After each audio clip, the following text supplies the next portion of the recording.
अपने आप को डिफेंड करने के लिए वो कैसल की कंस्ट्रक्शन इस तरीके से करते थे. So we can call all this as the parts of the castle which were built to defend. मतलब कोई भी एनिमीज या अटैकर्स से डिफेंड करने के लिए कैसल में बहुत तरह तरह की पार्ट्स कंस्ट्रक्ट करते थे, जैसा एरो लूप है, चैपल है, कीप्स है, टावर्स है. Now here we can see a small bridge. Children देखिए, अपनी ये कैसल वॉल से मेन कैसल की एंट्रेंस तक एक ब्रिज आप देख सकते हो. ये ब्रिज इसीलिए कंस्ट्रक्ट, देखने में तो ये ब्रिज लग रही है आपको. Mostly this bridges are temporary, मतलब इसको आप जब चाहिए तब इनको अगेन मतलब जब चाहिए तब आप इनको ऐसा कर सकते हैं कि रिमूव भी कर सकते हैं. सो दैट जैसा मान लीजिए अटैकर्स आ गया बाहर, आउटर वॉल पे अटैकर्स आ गए और ब्रिज के थ्रू जैसे कैसल में एंटर करने की कोशिश करते थे, what they use to do, the soldiers inside the castle use to remove when the attackers were near by. जब वो नज़दीक में है पता चला तो तुरंत ही वो उनको रिमूव कर लेते थे, तुरंत ही रिमूव कर लेते थे. Okay, now one more important part is barbican. See this, barbican. Barbican means the extension of the gate house, जहाँ से outer wall की extension है. सो इसमें भी एक छोटा सा एरो लूप आप देख सकते हो ताकि अटैकर्स को इधर से ही डिफेंड करते थे. सो इसको अपन ऐसा बोल सकते हैं, it is the outer defence of the castle. मतलब आउटर डिफेंस क्या होते हैं, किले की बाहरी दीवार, किले की बाहरी दीवार. इस पे भी एरो लूप्स अंदर से कंस्ट्रक्ट किया हुआ करते थे, so that if they notice any enemies or attackers, they easily used to defend them. Okay, now so children, I hope you understood all the parts of the castle, isn't it? So आपने castle को अच्छा से ध्यान से देखिए. which parts of the castle were built to defend it from invasion? So इन्वेशन से अपने आप को प्रोटेक्ट करने के लिए कौन सी इसी पार्ट्स कंस्ट्रक्ट करते थे. There are so many types of parts just like moat, arrow loop, main bailey, chapel, keeps, towers, bridge, barbican and curtain walls. All these are constructed, all these are the important parts of the castle in order to defend from themselves. Is it okay, students? Now let us move ahead into the chapter and let us start with the reading. So children, always hold a pencil in your hand, okay? Along with your book, take a pencil too. So that we can underline each and every new sentence, new word or any hard word, and we can just write the meaning over there, so that it will be helpful for you always. Okay children, now let us start the reading. Have you ever been to a castle? See how the sentence ended. It ended with a question mark. Have you ever been to a castle? मतलब आप कभी कोई castle visit किया है क्या? आपने maybe few students could have been to a castle, कोई गए होंगे. If somebody didn't go, no problem. Today we can come to know more about the castle. Okay, now if you visit Saint Andrews Castle in Scotland, you will find lots of surprises. So children, if you visit Saint Andrews Castle in Scotland, so where the castle is located children? It is located in Scotland. Scotland में what is the name of the castle? Saint Andrews Castle. अगर आप ये Saint Andrews castle को visit करेंगे तो you will find so many lots and lots of surprises. बहुत सारा surprises आप देख सकते हो.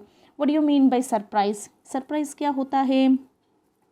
मतलब कोई भी चीज़ देख के जब जिसको आपने एक्सपेक्ट नहीं किया है ना, when something happens that you don't expect. अच्छा ऐसा भी हो सकता है क्या, अच्छा वैसा भी है क्या, ऐसा हम एक्सक्लेमेशन जो एक्सप्रेस करते हैं ना. So surprise is a feeling that happens when you don't expect something. मतलब जो चीज़ आप सोचे नहीं हो और ऐसा अगर देख लिया तो तुरंत what happens, will just feel surprised.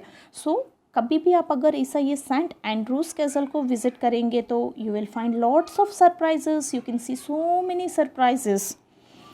So here we can see the picture of this castle because this is a ruin now. Ruin मतलब it has lost all its values, ये अपनी सारी values lose कर दिया है. It is damaged to a large extent, मतलब so badly damage किया हुआ है अभी ये, because it was built a long time ago, बहुत long time ago ये construct किया हुआ है.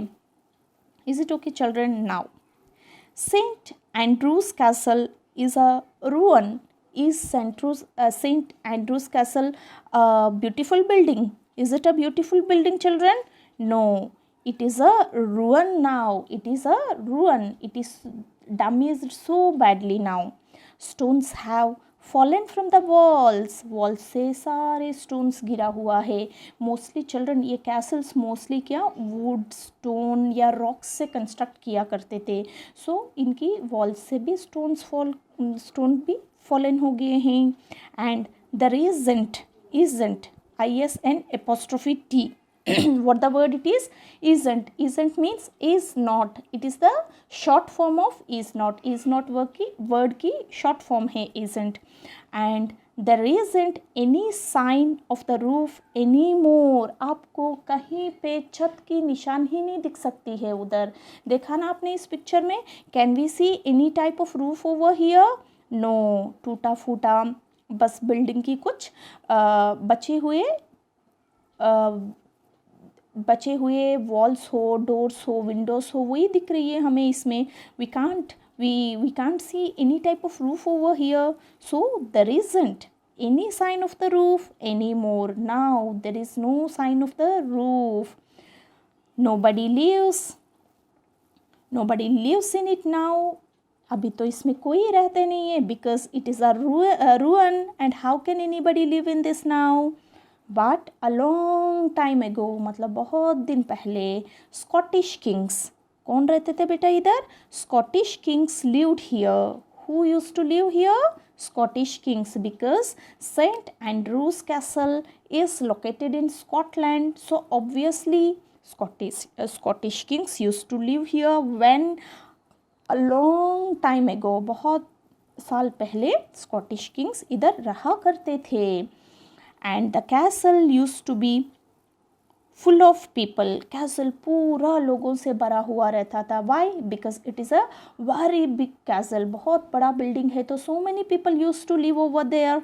There were soldiers रहते थे and horses, क्योंकि किंग्स एम्परर्स के पास हॉर्सेस, एलिफेंट्स, एनिमल्स भी खूब होते थे. Maids, so many maids and servants were also there in the castle. They also used to live in the castle in order to give their services for the lords and the powerful men who lived over there. Many powerful men lived and worked in the castle. So many powerful men used to live in the castle and they used to work in the castle. ये powerful men कौन होते हैं? Those who are, मतलब powerful men मतलब those who are very strong, मतलब people who are so strong, मतलब in the sense of, मतलब वो king की बहुत सारे ministers भी होते थे कोर्ट में. So few important ministers also used to live over here. वो भी इधर रहते थे. मतलब पावरफुल पीपल का मतलब इधर ये है कि having a lot of control over other people. मतलब राजा को एक किंगडम की पूरा ध्यान रखना पड़ता. तो so obviously he will be followed by a council of ministers भी रहते थे उनके साथ. सो ये सारे powerful people also use to live over here in this castle. Many important people visited it. उधर मतलब वो स्कॉटलैंड कंट्री की और even from other countries also so many people use to come over there and they use to visit this castle. 5 tall square towers stood inside the castle walls. आप ना castle walls के अंदर आप अगर देख सकते हैं, मतलब if we see we can see 5 tall square towers. 5 लंबे स्क्वायर शेप की टवर्स आप कैसल वॉल्स के अंदर देख सकते हैं. और there were big guns inside the towers के अंदर बहुत बड़े बड़े गन्स भी आप देख सकते हो. See here in this picture we can observe some soldiers, है ना. सोल्डियर्स को आप देख सकते हो. नीचे से अटैकर्स आए हैं और ऊपर से सोल्डियर्स उनको अटैक करने के लिए गन्स लेके खड़े हैं. Soldiers fired the guns and kept the castle safe. What these soldiers use to do, soldiers हमेशा फायर करते थे गन्स को, और फायर करके कैसल को हमेशा सेफ रखते थे. They always use to protect their lord, whoever the king, emperor, राजा महाराजा जो भी रहते थे उनकी प्रोटेक्शन करते थे. They use to defend themselves from the attack of other soldiers. बाहर से जो भी आर्मी के सोल्जर्स आते थे उनसे ये अपने आप को डिफेंड करते थे. And they use to protect the castles too. Is it okay children?